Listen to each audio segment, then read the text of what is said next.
So I just watched GOAT, which is the latest Sony Pictures animated film, and this movie follows a talented luck GOAT who grew up with loving basketball.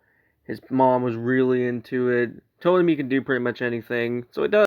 He proves that he can join this team that is being led by this Jaguar person, well, not person, but this Jaguar, and also being having this rest of this team being this like giraffe, this lizard character, and they're all voiced by celebrities.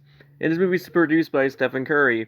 And when I saw the trailer for this movie, I was like, hell yeah, new basketball movie. Let's go, because I love basketball. Not as much as I love football, of course, but I love basketball.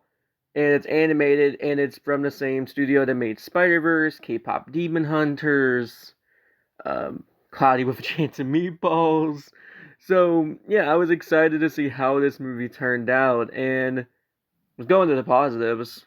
I thought this was a fun time.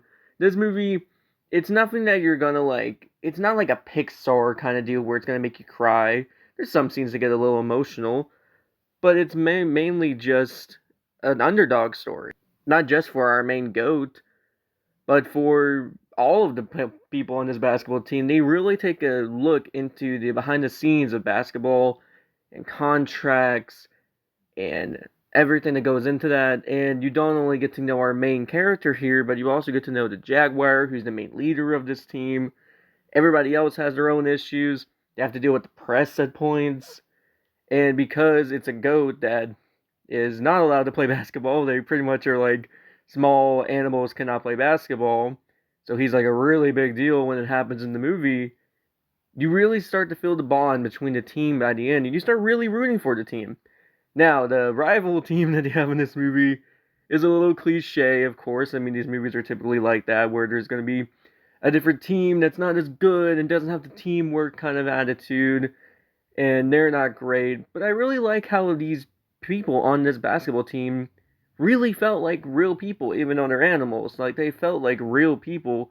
And you can tell this was told from a story of somebody who has been in the basketball industry, has been in the game multiple times, and you can tell there's a lot of love here from that angle, especially with Stephen Curry. There's a really great basketball references throughout this movie, which I really enjoyed.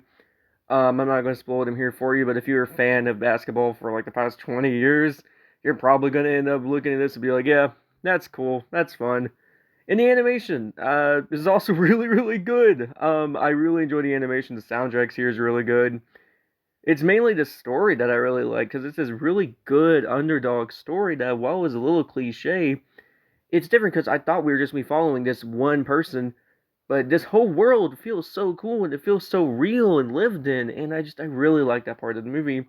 Sony Animation has been killing it with movies lately.